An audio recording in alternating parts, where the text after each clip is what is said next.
আসসালামু আলাইকুম ভিউয়ার্স, আমি সানিয়া জাহান বলছি আর্ট টেকনোলজির পক্ষ থেকে সকলকে স্বাগত। এখন আমি যে বিষয়টি নিয়ে আলোচনা করব সেটা হচ্ছে উদ্দীপকটি ওয়েব পেজে দেখানোর প্রয়োজনীয় HTML কোড। এই যে আমরা বিভিন্ন ওয়েব পেজের মধ্যে কত রকম দেখি, সেটা কিরকম হবে, বোল্ড হইতে পারে, সিকন, মোটা, তারপর ইটালিক, যে ফরম্যাটে আমরা দেখতে যাচ্ছি এই ফরম্যাটগুলো কিভাবে দেখায় এবং কিভাবে এটার ব্যাখ্যা হয় সেটাই আমি তোমাদের সাথে এখন আলোচনা করব। এখন দেখো বক্সে দেওয়া আছে কুইক, এটা একদম বোল্ড করা আছে। ব্রাউন, এটা ইটালিক ফর্মে দেওয়া আছে। ফক্স একটুখানি বোল্ড করা আছে, নিচে আন্ডারলাইন দেওয়া আছে। এখন দেখো এগুলো কিভাবে করে। HTML ডকুমেন্টের মূল অংশ সেটা তো জানোই। হেড, এটার আন্ডারে হচ্ছে টাইটেল, মানে এই ফরম্যাটটা যেহেতু তুমি বিভিন্ন স্টাইলে করবা অবশ্যই তোমাকে ফরম্যাটের টেক্সট এক্সাম্পল এটা লিখতে হবে এবং টাইটেলটা ক্লোজ করতে হবে।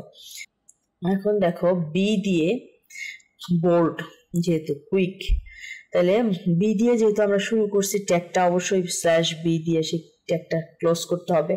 এবং কুইক শব্দটা কিন্তু বোল্ড আকারে দেখানো হয়েছে, খেয়াল করে দেখো। আই, ইটালিক ফর্ম, যেটা কিনা ব্রাউন, ইটালিক ভাবে স্টাইলে দেখানো আছে, সেজন্য ইটালিক আই দিয়ে স্টার্ট করলাম ট্যাগটা এবং শেষ করব /i দিয়ে।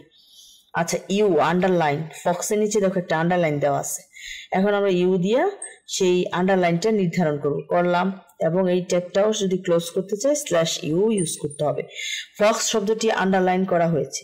তারপরে দেখো এস, জাম্পস ওভার। আচ্ছা, জাম্পস ওভার শব্দটি কি করছে, কেটে দেওয়া হয়েছে, এই জন্য আমরা এস ইউজ করছি এবং /s দিয়ে এটা আমরা ক্লোজ করলাম। দ্য লেজি এবং ডগ সুপারস্ক্রিপ্ট আকারে দেখানো হয়েছে, যেহেতু ডগটা কিন্তু উপরের দিকে আছে। আচ্ছা, স্মল, তারপরে হচ্ছে দেন স্মল ট্যাগটা ক্লোজ করলাম। দেন শব্দটি ছোট ফন্টে দেখানো হয়েছে, কিভাবে ছোট ফন্ট দেখায় সেজন্য আমরা স্মল লিখলাম। আচ্ছা, আই ইটালিক ফর্মে আবারও দেখানো হচ্ছে কিভাবে, দেখো ইট লেখাটা কিন্তু ইটালিক স্টাইলে দেওয়া আছে, সেজন্য আবার এই ট্যাগটা শুরু করছি, যেহেতু অবশ্যই শেষ করতে হবে। ইউ মানে প্রে টু এ লায়ন, এইটা নিচে আন্ডারলাইন আছে এবং আন্ডারলাইনের কারণে কিন্তু ইউ ইউজ করছি এই ট্যাগটা, এবং এটা এই ইউ এই ট্যাগটা কিন্তু আমরা শেষ করলাম, তাহলে শেষ বাক্যটি আন্ডারলাইন করা হয়েছে।